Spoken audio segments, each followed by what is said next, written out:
दिन भर पूरा दिन पूरी खबर है। मैं हूं मोहम्मद शाहिद और मैं हूं प्रेरणा। आज के पॉडकास्ट में बात तुर्की सीरिया में भूकंप के बाद वहां के हालात, बांग्लादेश में 12 मंदिरों पर हमले और खेल की दुनिया की।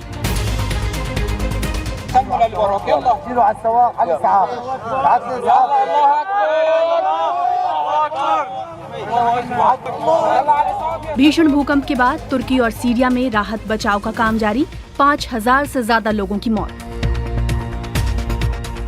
भारत में तुर्की के राजदूत ने की भारत की तारीफ, जानेंगे किस तरह की मदद भारत ने भेजी है तुर्की। पहली टीम एनडीआरएफ की 51 रेस्क्यूज के साथ में आज सुबह 3:09 पे यहाँ से रवाना हुई। इंडियन एयर फोर्स का प्लेन उनको लेके गया है, उसमें हमारी तमाम इक्विपमेंट है। बांग्लादेश में 12 हिंदू मंदिरों में तोड़फोड़ का क्या है मामला, इस पर भी होगी चर्चा। ये ठाकुरगांव डिस्ट्रिक्ट में बांग्लादेश के नॉर्थ वेस्टर्न उत्तर पश्चिम में एक जिले है। ऐसे 12 मंदिर थे जिसमें 14 प्रतिमाओं को तोड़फोड़ किया गया। ये घटना घटी रात को और कोई ऑर्गेनाइज्ड अटैक ये तो नहीं लगता है। BBC Indian sports women of the year की एक और दावेदार से भी मिलवाएंगे, लेकिन इन सबसे पहले जानते हैं प्रेरणा से पूरे दिन की कुछ खास खबरें।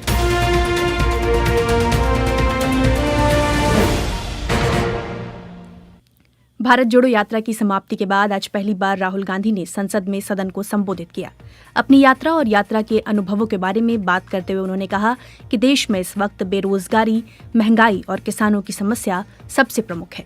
वहीं युवाओं में सरकार की अग्निवीर योजना को लेकर भी खासी नाराजगी है। मेन थ्रस्ट बेरोजगारी, महंगाई और किसान। अच्छा, अग्निवीर की भी बात की लोगों ने। आपने अभी बोला कि अग्निवीर देश को फायदा पहुंचाएगा, मगर हिंदुस्तान का युवा वो आपकी बात से सहमत नहीं है। उनने हमसे कहा कि पहले हमें 15 साल की सर्विस मिलती थी, पेंशन मिलती थी, अब 4 साल के बाद हमें निकाल दिया जाएगा, कुछ नहीं मिलेगा। सीनियर ऑफिसर्स ने कहा कि ये जो अग्निवीर योजना है ये आर्मी के अंदर से नहीं आई, ये आरएसएस से आई है, होम मिनिस्ट्री से आई है। ये सीनियर आर्मी के लोगों ने कहा है, मैं नहीं कहना। वहीं अपने संबोधन के दौरान ही राहुल गांधी अदानी समूह से जुड़े विवाद पर प्रधानमंत्री मोदी को भी घेरते नजर आए। राहुल गांधी ने प्रधानमंत्री मोदी पर अदानी समूह को गलत तरीके से मदद करने का आरोप लगाया है। उन्होंने कहा कि केंद्र की मौजूदा सरकार ने सरकारी संसाधनों से अदानी समूह का कारोबार आगे बढ़ाने में मदद की है। प्रधानमंत्री जी, आपके फॉरेन ट्रिप्स पे अदानी जी और आप कितनी बार एक साथ गए? अदानी जी, how many times did Adani ji join you later on a visit? How many times did Adani ji travel to a country immediately after you did? And in how many of these countries after you visited did Adani ji get a contract? Also an important question, Adani ji ने BJP को पिछले 20 साल में कितने पैसे दिए हैं? Electoral bonds में कितना पैसा दिया है? सुप्रीम कोर्ट ने बिल्किस बानो मामले की सुनवाई के लिए स्पेशल बेंच गठित करने पर सहमति जताई है। न्यायालय ने कहा है कि बिल्किस बानो मामले की सुनवाई के लिए जल्द ही स्पेशल बेंच का गठन किया जाएगा। बिल्किस बानो ने अपनी वकील शोभा गुप्ता के जरिए इस मामले में याचिका दायर करते हुए 11 दोषियों की रिहाई को चुनौती दी थी। संयुक्त राष्ट्र की एक रिपोर्ट का कहना है कि सब सहारा अफ्रीका में चरमपंथी समूहों के साथ लोगों के बढ़ते रिश्ते के पीछे की सबसे अहम वजह धर्म नहीं बल्कि गरीबी है। संयुक्त राष्ट्र ने 8 अफ्रीकी देशों में सक्रिय हिंसक चरमपंथी समूहों के 1000 से अधिक पूर्व सदस्यों से बात की, जिनमें 17% का यही कहना था कि उनके इन समूहों से जुड़ने के पीछे का कारण धर्म नहीं बल्कि गरीबी थी। फ्रांस में जारी देशव्यापी हड़ताल से वहां की जिंदगी ठप हो गई है। रेल से लेकर स्कूल तक प्रभावित हैं। कई ट्रेनें कैंसिल कर दी गई हैं, कई बंदरगाह बंद हो गए हैं। देश में ये प्रदर्शन सरकार की पेंशन योजना के खिलाफ हो रहे हैं। नई पेंशन योजना के तहत सरकार अब रिटायरमेंट की उम्र 62 से बढ़ाकर 64 करना चाह रही है। वहीं ब्रिटेन की सैन्य खुफिया विभाग का कहना है कि इस बात की संभावना न के बराबर है कि रूस अगले कुछ हफ्तों में इतना सैन्य बल तैयार कर ले जिससे यूक्रेन में युद्ध के परिणामों को बदला जा सकता है। रूस के पास निश्चित रूप से एक बड़े हमले को दोबारा अंजाम देने के लिए आवश्यक गोला बारूद और इकाइयों की कमी है।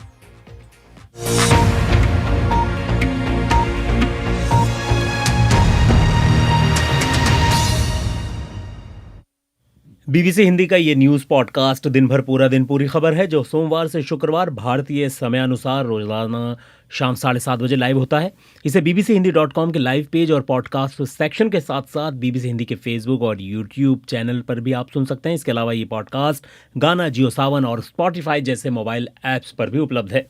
अब रुख करते हैं सीधे तुर्की का, जहां कल कहरामान, मारश और गाजियान्टेप क्षेत्र में आए 2 शक्तिशाली भूकंप ने पूरी दुनिया को हिलाकर रख दिया।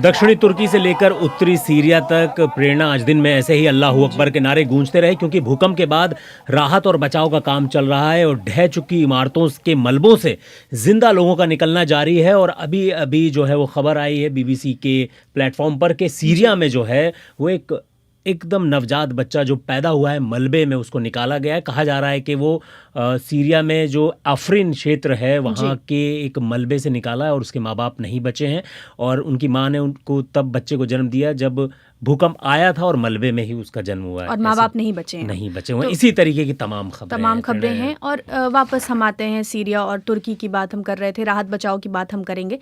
शायद कल ही की बात है, कल ही ये सब कुछ हुआ और सीरिया सीमा के नज़दीक दक्षिण पूर्वी तुर्की में 2 शक्तिशाली भूकंप आए थे। हम कल भी आपने कार्यक्रम किया, आपने और कल हमने बहुत विस्तार से इसके बारे में बताया था और क्यों भूकंप आ रहे हैं लगातार उस जगह पर, ये भी बताया था। और इनकी तीव्रता अगर रिक्टर पैमाने पर मैं बताऊं तो 7.8 पहले भूकंप की थी और उसके बाद जो दूसरा भूकंप आया उसकी तीव्रता 7.5 थी। और इस दुर्घटना में मरने वालों का आंकड़ा जो है वो 5,000 के पार पहुंच गया है, जबकि 15,000 से ज्यादा लोग जख्मी हैं। मरने वालों की बात आपने की तो तुर्की में जो है वो 3,549 लोगों की मौत हुई है। सीरिया में जो है वो 1,600 से ज्यादा लोगों की मौत हुई है। और प्रेरणा भूकंप सिर्फ यहीं नहीं रुके हैं, कह रहे हैं कि दक्षिणी तुर्की में आज भी रुक रुक कर भूकंप के झटके महसूस किए गए, क्योंकि उसे आफ्टर शॉक कहा जा रहा है। और अभी बयान आया है राष्ट्रपति अर्दोआन जो हैं तुर्की के, उन्होंने जो है उन 10 प्रांतों में जो है वो 3 महीने का आपातकाल लगा दिया है। और राहत बचाव की हम बात कर रहे थे शायद, तो राहत बचाव के काम तो शुरू हो गए हैं, लेकिन बीती रात भारी बारिश और बर्फबारी की वजह से इसमें काफ़ी मुश्किलें भी आईं। बचाव कर्मी और आम लोग टूटी इमारतों के मलबों में जिंदा लोगों को तलाश रहे हैं। लोगों ने भूकंप के डर से सड़कों पर रातें बिताई हैं। तुर्की के अदाना में एक रेस्तरां की मालकिन हैं बेदिया गुचुम, वो सड़कों पर लोगों की मदद कर रही हैं। Imagine yourself as a father or a mother with your whole building collapsed and your children inside. बेदिया गुचुम कहती हैं, कल्पना करिए कि आपके माता या पिता एक इमारत में हैं और उसमें आपके बच्चे हैं और पूरी इमारत ढह गई हो। हम सूप किचन उन तक ले जाने की कोशिश कर रहे हैं ताकि उन्हें सूप मिल सके। हम लोगों की ज़रूरत के अनुसार उन्हें खाना बांट सकें। हमें ज़मीन पर हेल्पर्स चाहिए जो कंबल बांट सके। मौसम बहुत ज़्यादा बुरा नहीं है। आज 10 डिग्री सेल्सियस तापमान है, लेकिन रात में यह -5 डिग्री सेल्सियस जाएगा। लोग भीगे हुए हैं, भूखे हैं और अपने चहेतों को बचाने में लगे हुए हैं। बहुत बुरे हालात रहे हैं रात से, और इस तरीके के वीडियोस आ रहे हैं कि लोग खुले में बैठे हुए हैं, बारिश हो रही है, बड़े बूढ़े बुजुर्ग और इस तरीके के लोगों की तस्वीरें आ रही हैं। तुर्की और सीरिया के कुछ हिस्सों में जो है वो राहत बचाव के काम में मुश्किलें भी आ रही हैं प्रेरणा, क्योंकि राहत बचाव के लिए जो है वो एक इंफ्रास्ट्रक्चर की ज़रूरत होती है, वो सब नहीं है। विश्व स्वास्थ्य संगठन यानी WHO जो है उसके सीनियर इमरजेंसी ऑफिसर हैं आदिल हाइद मार्शांग, उन्होंने कहा है कि कुछ इलाकों में पहुंच पाना बहुत बड़ी चुनौती है। Potentially 23 million people are exposed, including around 5 million vulnerable populations. WHO की सीनियर इमरजेंसी ऑफिसर हैं, वो कह रही हैं कि संभवतः 2.3 करोड़ लोग इसकी चपेट में आए हैं और 50 लाख लोग हाशिए पर हैं। नागरिक और स्वास्थ्य ढांचा प्रभावित क्षेत्र में नष्ट हो गया है, खासकर तुर्की और उत्तर पश्चिम सीरिया में बड़े पैमाने पर तबाही के साथ साथ सड़क मार्ग तुर्की और सीमा पार उत्तर पश्चिम सीरिया में बाधित है। WHO ने माना है कि तुर्की के पास क्षमता है, लेकिन सीरिया में मदद की ज़रूरत है। सीरिया में मदद पहुंचने में बाधा है, ये अपने आप में बड़ा संकट है। तो सीरिया की अगर मैं बात करूं तो शायद सीरिया में राहत बचाव की बात अगर स्पेसिफिकली हम करें तो वहाँ इस काम में काफ़ी मुश्किलें आ रही हैं, क्योंकि वो पहले से ही बिल्कुल वहाँ गृह युद्ध का शिकार है वो देश, और भूकंप से प्रभावित लोगों में अधिकतर शरणार्थी हैं। बॉर्डर का एरिया है, वहीं से लोग आए हैं उठ कर और वहीं सीमा के नज़दीक रह रहे हैं, वही भूकंप से प्रभावित है। और सीरिया में international federation of the red crescent के प्रमुख मैड्स ब्रिंच हसनैन ने कहा है कि इस तरह की आपदा से निपटने की सीरिया में क्षमता नहीं है। The problem for us now, and that has to be very clear, is the lack of heavy equipment to remove debris. मैट्स ब्रिंच The government हसनैन कह doesn't रहे हैं कि have अभी heavy दिक्कत ये है equipment. कि They मलबा certainly हटाने don't के लिए have भारी fuel मशीनों की to कमी है। run the सरकार के पास building. भारी सामान नहीं है। वास्तव में उनके पास भारी मशीन हटाने के लिए तेल नहीं है। हम भी आफ्टर शॉक्स महसूस कर रहे हैं। तेल की कमी, बिजली की कमी और सर्दी बारिश इस वक्त दिक्कत है। इस तरह से हम वक्त से लड़ रहे हैं। तो कहे ये तो वक्त से लड़ने की वजह यह है क्योंकि कहा जा रहा है कि जब इमारत ढह रही है, भूकंप आया है, तो 48 घंटे 72 घंटे बहुत क्रूशियल होते हैं, बहुत अहम होते हैं। जी। और जब से ये घटना हुई है प्रेरणा, और तुर्की और सीरिया के लिए पूरी दुनिया से राहत सामग्री भेजने का सिलसिला शुरू हो गया है और संयुक्त राष्ट्र, यूरोपीय यूनियन, नेटो जो है अंतर्राष्ट्रीय मदद भेज रहे हैं। वहीं अमेरिका, ब्रिटेन, चीन, रूस, Bharat, Japan, Iraq, Iran, Australia, New Zealand, Greece, Pakistan, मतलब लंबी फहरिस्त है। तकरीबन 65 देश हैं जिन्होंने राहत सामग्री भेजी है या भेज रहे हैं, और इन 65 देशों के 2000 से ज्यादा बचाव कर्मी जो है वो तुर्की में जो है राहत बचाव काम में लगे हुए हैं। वहीं अगर भारत की बात करें तो भारतीय विदेश मंत्रालय ने बताया शायद कि राहत सामग्री का पहला बैच जो है वो तुर्की पहुंच गया है, जिसमें एनडीआरएफ की team, train dog, medical supply, drilling machine और दूसरे जरूरी सामान हैं। भारत में तुर्की के राजदूत फरात सुनैल ने आज प्रेस कॉन्फ्रेंस करके भारत की मदद के बारे में बताया। उन्होंने भारत को दोस्त बताते हुए कहा कि जरूरत में मदद करने वाला दोस्त वाकई दोस्त होता है। Early yesterday, just a few later than the first earthquake, Indian National Disaster Response Force held a coordination meeting upon तो ये भारत में तुर्की के राजदूत हैं फिरात सुनैल, जैसे आप कह रही थी। वो कह रहे हैं कि विदेशी बचाव राहत की टीमों में भारत भी शामिल है। पहला भूकंप आने के बाद प्रधानमंत्री नरेंद्र मोदी के निर्देश के बाद एनडीआरएफ ने कोऑर्डिनेशन बैठक की। कुल मिलाकर 2 विमान तुर्की भेजे हैं और भारत ने बहुत समय से इन्हें भेजा, क्योंकि बचाव कार्य में 48 से 72 घंटे बहुत अहम होते हैं। जैसा कि ये तुर्की के राजदूत हैं, इन्होंने कहा कि 48 से 72 घंटे बहुत अहम होते। प्रेरणा, भारत की 2 टीमें जा चुकी हैं, उसमें कई बचाव कर्मी हैं और तमाम सामग्रियां हैं, क्योंकि इंफ्रास्ट्रक्चर की कमी हो गई है। सीरिया जैसी जगह पर कैसी राहत सामग्री पहुंचेगी, ये बड़ी इस वक्त चुनौती है। तो भारत की जो मदद भेजी है वो एनडीआरएफ के डीजी हैं अतुल करवाल। उन्होंने बताया है कि तुर्की में भारत से पहले जत्थे में जो है वो 51 बचाव कर्मी गए हैं, जिनमें महिला बचाव कर्मी और खोजी कुत्ते भी शामिल हैं। पहली टीम एनडीआरएफ की 51 रेस्क्यूज के साथ में आज सुबह 3:09 पे यहां से रवाना हुई। इंडियन एयरफोर्स का प्लेन उनको लेके गया है। उसमें हमारी तमाम इक्विपमेंट है और केनाइन स्क्वाड भी है और 5 महिला रेस्क्यूज भी साथ गए हैं और 3 गाड़ियां हमने साथ भेजी हैं, क्योंकि गाड़ियों की वहां थोड़ी दिक्कत हो रही थी। तो ये टीम इस तरह तैयार होकर यहां से सुबह 3 बजे रवाना हो गई है। इंटरनेशनल डिप्लॉयमेंट की थोड़ी पूर्व तैयारी में हमने एक 2nd बटालियन कलकत्ता में और एक 8 बटालियन गाजियाबाद में 2 टीमों का निर्माण करके उनको तैयार रखा हुआ था। तो इस समय काम में आई और इन 2 बटालियंस के अधिकारी उनको कमांड कर रहे हैं। तो ये थे एनडीआरएफ के डीजी अतुल करवाल, जो बता रहे हैं कि भारत किस तरीके से मदद भेज रहा है। प्रेरणा, भारत और तुर्की के संबंध जो हैं वो बड़े उतार चढ़ाव वाले रहे हैं और माना भी जाता है कि भारत की जो है वो हाल फिलहाल में थोड़े से संबंध जो है वो ऊपर नीचे होते रहे हैं। और अभी फिलहाल तुर्की में जितने भारतीय रहते हैं उनका आंकड़ा बताऊं तो भारतीय विदेश मंत्रालय के जारी किए गए आंकड़े के मुताबिक 1708 भारतीय हैं फिलहाल तुर्की में। शायद इनमें 180 भारतीय छात्र भी शामिल हैं जो वहाँ की यूनिवर्सिटी में पढ़ाई कर रहे हैं। जबकि सीरिया में अगर मैं बताऊं तो वहां युद्ध के कारण रहने वाले भारतीयों की आबादी काफी कम है। भारतीय विदेश मंत्रालय के मुताबिक वहां 100 से भी कम भारतीय रहते हैं। और जैसा कि आप संबंधों की बात कर रहे थे कि तुर्की और भारत के संबंध उतार चढ़ाव से होते हुए गुजरे हैं, तो अगर भारत की आज़ादी के बाद की बात करूं तो प्रधानमंत्री जवाहरलाल नेहरू शुरू से ही जिन देशों के साथ संबंधों को तरजीह देते थे उनमें तुर्की भी शामिल था, क्योंकि नेहरू इस बात से काफी प्रभावित थे कि इतना बड़ा मुस्लिम राष्ट्र है, इसके बावजूद वो धर्मनिरपेक्षता को फॉलो करता है। लेकिन शीत युद्ध के दौरान आपको ही पता होगा कि दोनों देशों में दूरी बढ़ गई और फिर 1984 में राजीव गांधी के प्रधानमंत्री बनने के बाद से तुर्की के साथ संबंधों को बेहतर करने की कोशिशें हुई। और ये भी रहा है कि 1990 से 2001 के जो बीच है वो लगने लगा कि तुर्की जो है वो पाकिस्तान को छोड़ के भारत के करीब आ जाएगा, क्योंकि तुर्की और पाकिस्तान पाकिस्तान के संबंध बड़े अच्छे रहे हैं, लेकिन जानकार बताते हैं कि 2002 में जो है वो अर्दोआन की पार्टी जो है वो जिस तरीके से अर्दोआन इस्लाम के नाम पर अपनी वोट मांगते रहे हैं, सत्ता बनाते रहे हैं, तो उससे परिस्थितियां बदलने लगी। तुर्की ने कई बार कश्मीर को लेकर जो है उस मुद्दे पर बोला भी, और कश्मीर से जो अनुच्छेद 370 को हटाया गया उस मुद्दे पर भी यूएन में महासभा में ये मुद्दा उठाया।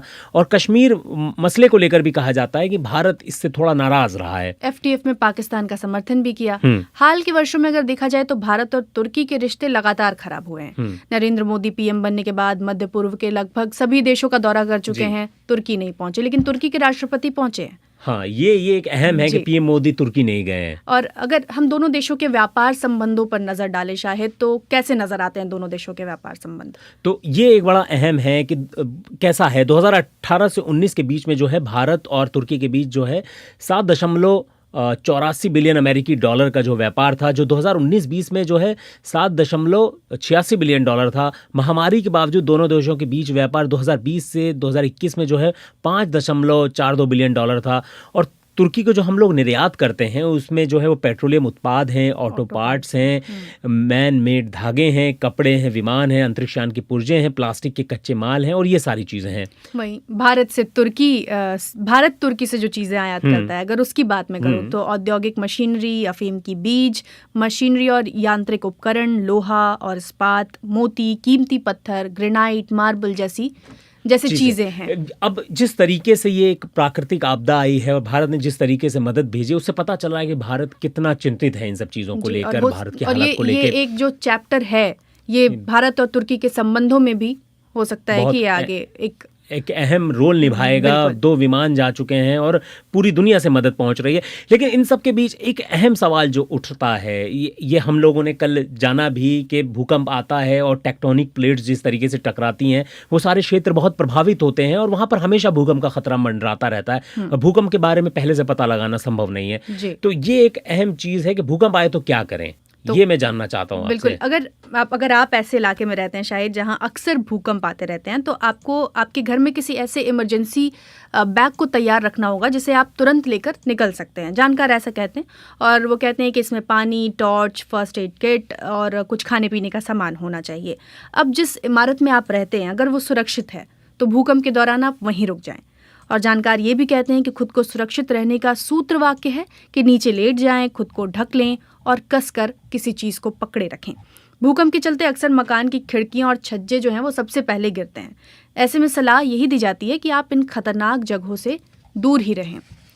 और लेकिन तब क्या करें जब भूकंप के वक्त आप बाहर हैं? मतलब ये तो घर के अंदर की बात हो गई, लेकिन जब बाहर है तब क्या कर सकते हैं? बाहर तो ये होता है कि खुले इलाके में चले जाएं, टेलीफोन बिजली के खंभों से दूर रहें, किसी इमारत के नज़दीक ना जाएं। ये माना जाता है भूकंप के दौरान ये सारी सावधानियां बरतें।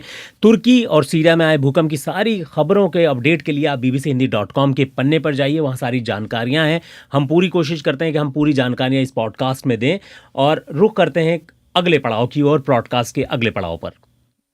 Hi, this is Huma Qureshi, and as you all know, our Indian sportswomen have been doing so well in the recent past. So come and vote for your favorite BBC Sportswoman of the Year and support these change makers. इंतजार खत्म हुआ, चुनिए अपनी पसंदीदा महिला खिलाड़ी को। BBC Indian sportswoman of the year का ये 4था साल है। ज्यूरी ने चुना है 5 खिलाड़ियों को। इन 5 में से किसी एक को मिलेगा अवार्ड और उसका फैसला करेंगे आप अपने वोट से। अवार्ड के 5 दावेदार हैं। Weight lifter Mirabai Chanu. लड़की बहुत कुछ कर सकती है, कोई कमी नहीं है लड़कों से। ऐसे बोलती है ना, वेट लिफ्टिंग में लड़की नहीं कर सकती, बॉडी खराब होगी, बहुत सुना है मैंने। ऐसा कुछ नहीं है। कुश्ती की खिलाड़ी साक्षी मलिक और विनेश फोगाट।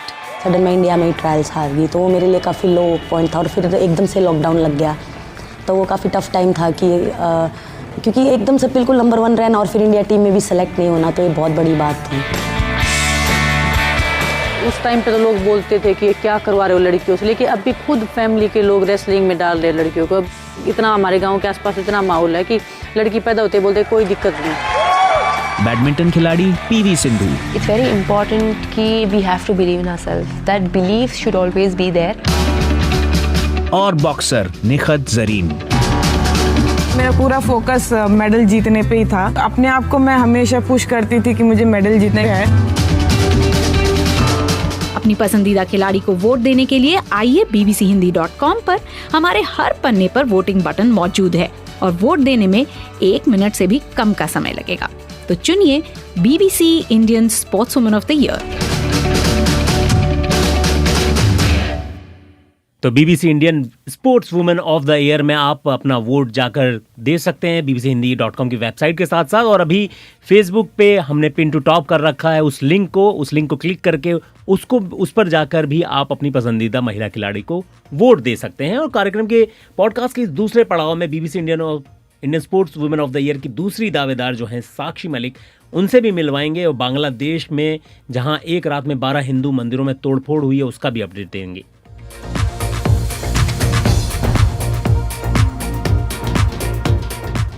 लेकिन उससे पहले रुक कर लेते हैं सोशल मीडिया का। प्रेरणा, यूट्यूब और फेसबुक पर लगातार कमेंट्स आ रहे हैं। महावीर सिंह हैं, लिखते हैं मथुरा से हैं और लिखते हैं कि भयावह स्थिति है तुर्की में, भूकंप से तबाही और ठंडा मौसम, बचे हुए लोग भूख प्यास से व्याकुल हैं। भले ही तुर्की भारत के विरुद्ध पाकिस्तान का समर्थक है, लेकिन फिर भी सहायता भेजने में भारत अग्रणी है। और मनोहर चमेली मनु कहते हैं, टिप्पणी कर रहे हैं, बेबी सिंह गुर्जर कर रहे हैं, उसके अलावा जो हैं पंडित अजीदर द्विवेदी हैं, सिंह धारा जगजीवनपुर कहते हैं कि BBC दिन भर सुनना उनकी अभिरुचि में शामिल हो गया और हर हाल में वो दिन भर सुनते हैं। बहुत बहुत शुक्रिया, आप हमें सुने, इसको शेयर भी करें। वहीं कुलदीप सिंह जाखड़ हैं, लिखते हैं कि भारत तुर्की के संबंध उतार चढ़ाव से भरे रहे हैं। इस ग्लोबल दुनिया में सभी को एक दूसरे की जरूरत है। ऐसी आपदाओं से इस बारे में पता चलता है कि कौन सा देश सहायता कर रहा है। वहीं मदन लाल लंबोरिया हैं, लिखते हैं कि जापान को भूकंपों का देश कहते हैं। साल भर में औसतन 1600 भूकंप वहां आते हैं, जनधन हानि नहीं होती। ऐसे में विश्व समुदाय को जापान से सीखना चाहिए। वो जापान एक उदाहरण है इस मामले में प्रेरणा, क्योंकि जापान में भूकंप को देखते हुए इस तरीके से वहां पर इमारतें डिजाइन की जाती है, इंफ्रास्ट्रक्चर डिजाइन किया जाता है कि वो बहुत भूकंप रोधी हो। 8 रिक्टर पैमाने पे 8 सेल्सियस तक को भी झेल सके ऐसा इंफ्रास्ट्रक्चर बनाया जाता है। जी। वहीं पीरदान बेनीवाल हैं, डॉक्टर देशबंधु हैं, मोहम्मद सलमान हैं, संतोष यादव हैं, सर्वेश कुमार हैं, राज चंचलानी हैं। कई लोग हैं जो हमें लगातार टिप्पणी कर रहे हैं और तुर्की, भारत, सीरिया तमाम मुद्दों पर अपनी बात रख रहे हैं। तो बढ़ते हैं आगे और रुख करते हैं पड़ोसी देश बांग्लादेश का, जहां पर एक हिंदू मंदिर में 12 हिंदू मंदिरों में तोड़फोड़ की खबर आई है। और ये ठाकुरगांव जिला है, वहाँ सड़क के किनारे 12 मंदिरों में तोड़फोड़ की गई है प्रेरणा। और ये क्या मामला है, इसको समझने के लिए BBC बांग्ला के संवाददाता शुभज्योति घोष से मैंने बात की है। देखिए शहीद, ये हमको जो जानकारी मिले है और लोकल एडमिनिस्ट्रेशन ऑफिशियल से BBC की जो बातचीत हुई है उसके आधार पर हम ये कह सकते हैं कि ये घटना घटी 4 फरवरी मतलब शनिचर के दिन रात को ये ठाकुरगांव डिस्ट्रिक्ट में बांग्लादेश के नॉर्थ वेस्टर्न उत्तर पश्चिम में एक जिले है, उसमें बालिया डांगी नाम के एक उपजिला छोटा सा यूनिट है। उसमें यूनियन रोड मतलब लोकल विलेज रोड आप कह सकते हो, उसके 6-7 किलोमीटर लंबा एक रास्ता है, उसके अक्रॉस दैट रोड ऐसे 12 मंदिर थे। अच्छा, एक ही जगह पे नहीं, पूरे रास्ते की बराबर पूरा सड़क पे ऐसे 12 मंदिर थे जिसमें 14 प्रतिमाओं को तोड़फोड़ किया गया। अच्छा, ये घटना घटी रात को और कोई ऑर्गेनाइज्ड अटैक ये तो नहीं लगता है। UNO यूनियंस लेवल की जो एग्जीक्यूटिव ऑफिसर होते हैं, उनका नाम है विपुल कुमार, उन्होंने BBC को बताया कि उनको लगता है कि कोई मोटरसाइकिल से आए थे और तोड़कर चले गए। अच्छा, ऐसे हुआ। और थोड़ा हमको ये भी लगा कि थोड़ा वो डाउन प्ले कर रहा है ये event. Local police officer Khairul Anam उन्होंने बताया कि ये कोई ऑर्गेनाइज्ड अटैक ये है नहीं, लगता नहीं है, कोई आइसोलेटेड इंसिडेंट है। यानी सोची समझी साजिश के तहत ऐसा किया गया हो, ऐसा दिख नहीं रहा है। उनको लगता है कि मोटरसाइकिल से आए थे कोई और एक रॉड लेकर ये सब मंदिर को उन्होंने तोड़कर चले गए। और ये सब मंदिर प्रोटेक्टेड नहीं थे, ऐसे नहीं कि 24/7 दिन रात उसमें कोई पुरोहित होता है, ऐसा नहीं है। मतलब रात को इसमें कोई लोग नहीं थे। अच्छा। उसी का इस्तेमाल करके कोई ये हादसा किया है, ऐसा ही लगता है। और इसमें पुलिस क्या कर रही है या प्रशासन ने कुछ किया है अब तक? देखिए, पुलिस ने एक FIR तो किया है, लेकिन FIR में किसी का नाम नहीं है, मतलब कुछ अननोन पर्सन के बारे में खिलाफ ये FIR दर्ज किया है। और रूलिंग आवामी लीग जो सत्ता में है, आवामी लीग के ये तो एक एम्बेरसमेंट की इशू है ही, लगातार ऐसा मामला आते जा रहा है। और पर्टिकुलरली ये चुनाव के साल है, एक साल भी बाकी नहीं है बांग्लादेश में अगले चुनाव के लिए, तो इसके लिए एम्बेरसमेंट का इशू तो है ही। आवामी लीग की जनरल सेक्रेटरी उबैदुल कादिर ने एक स्टेटमेंट भी दिया जिसने उन्होंने बोला कि ये बांग्लादेश की जो आदर्श है, जो फंडामेंटल्स है, जो वैल्यूज है, उनके खिलाफ है ये, और ये करी से करी निंदा जताई है उबैदुल कादिर ने। और पुलिस ने, जैसे आपने को बताया, FIR दर्ज किया है, लेकिन अभी तक कोई अरेस्ट नहीं हुआ। और एक्यूज्ड कौन है, अभियुक्त कौन है, ये हमको पता नहीं है, क्योंकि अननेम्ड पर्सन के खिलाफ ये FIR हुआ है। ये है BBC बांग्ला के संवाददाता शुभज्योति घोष। प्रेरणा, बांग्लादेश में पहले भी मंदिरों में तोड़फोड़ होती रही है और हिंदू संप्रदाय के घरों पर जो है वो हमले की खबरें सामने आती रही, कोई ये नई खबर नहीं है। जी बिल्कुल, जैसे साल 2022 में एक खास धर्म की अवमानना के आरोप लगने के बाद बांग्लादेश के नड़ाइल जिले में हिंदुओं के घर और मंदिरों को निशाना बनाया गया था शायद। और वहीं साल 2021 में भी बांग्लादेश में, आपको याद होगा, दुर्गा पूजा पंडालों और मंदिरों पर हमले की खबर सामने आई थी, जिसके बाद कई जगह हिंसक झड़पें और प्रदर्शन भी हुए। और ये बीते 1-2 साल की बात नहीं है। साल 2016 में कम से कम 20 मंदिरों को निशाना बनाया गया, जिसके बाद तत्कालीन भारतीय विदेश मंत्री सुषमा स्वराज ने इन घटनाओं पर अपनी चिंता जाहिर की थी। और अगर बांग्लादेश में आबादी की बात करें तो 1650 करोड़ लोगों की आबादी में हिंदू समुदाय की आबादी जो है वो 9% से भी कम है। तो ये बांग्लादेश की बात हो गई। अब BBC के Indian sports woman of the year की घोषणा हो चुकी है। शायद इस सूची में 5 दावेदार हैं और यह इस अवार्ड का चौथा साल है। BBC Indian sports woman of the year की 5 दावेदारों में से एक महिला पहलवान जो है साक्षी मलिक भी हैं। साक्षी ने रियो ओलंपिक में कांस्य पदक जीता था और बीते साल कॉमनवेल्थ गेम्स में स्वर्ण पदक जीता था। साक्षी मलिक के सफर, खेल के सफर को उन्हीं से जानते हैं।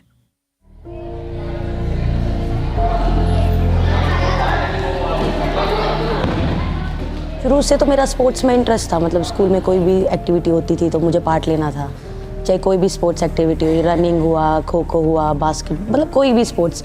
और ज़्यादा इंटरेस्ट बढ़ना मेरा शुरू हुआ कि मुझे किसी ने बताया कि अगर आप फर्स्ट आओगे तो दूसरे देश में जाने का मौका मिलेगा हवाई जहाज़ में बैठ के।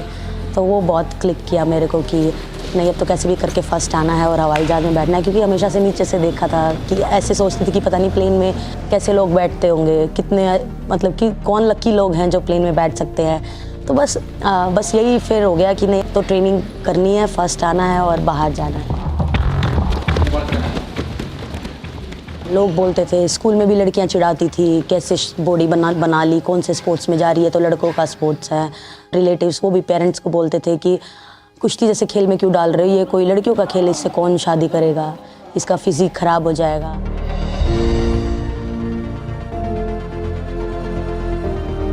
मैं अपने वेट में नंबर 1 रही और फिर क्या हुआ कि सडन मैं इंडिया में ही ट्रायल्स हार गई, तो वो मेरे लिए काफ़ी लो पॉइंट था। और फिर एकदम से लॉकडाउन लग गया, तो वो काफ़ी टफ टाइम था कि क्योंकि एकदम से बिल्कुल नंबर 1 रहना और फिर इंडिया टीम में भी सेलेक्ट नहीं होना, तो ये बहुत बड़ी बात थी।